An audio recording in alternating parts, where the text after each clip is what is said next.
আওয়ামী লীগ অন্তর্বর্তী সরকারকে পদত্যাগে বাধ্য করতে এবং দমন-পীড়ন ও দুর্নীতির বিরুদ্ধে প্রতিবাদ জানিয়ে ১৬ ফেব্রুয়ারি অবরোধ এবং ১৮ ফেব্রুয়ারি দেশব্যাপী সকাল-সন্ধ্যা হরতালের ডাক দিয়েছে।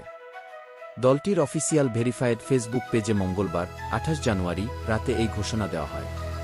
আওয়ামী লীগ দাবি করেছে, বর্তমান অন্তর্বর্তী সরকার অবৈধভাবে ক্ষমতায় টিকে আছে এবং দেশজুড়ে দমন-পীড়ন চালাচ্ছে।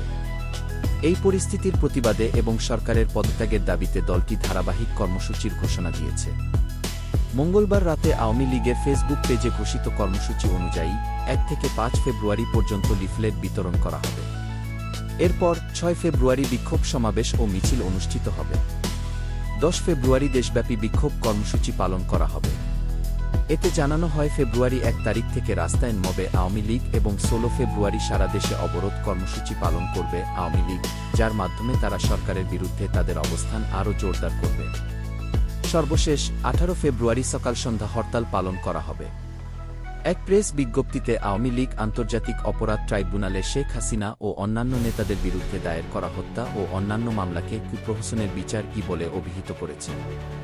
দলটি এসব মামলা অবিলম্বে প্রত্যাহারের দাবি জানিয়েছে এবং শেখ হাসিনাকে প্রধানমন্ত্রী হিসেবে উল্লেখ করেছে। আওয়ামী লীগের ডাকা এই হরতাল দেশের রাজনৈতিক পরিস্থিতিকে আরও উত্তপ্ত করতে পারে। সরকার ও বিরোধী পক্ষের মধ্যকার টানাপোড়েন কোথায় গিয়ে দাঁড়াবে তা এখন সবার নজরে।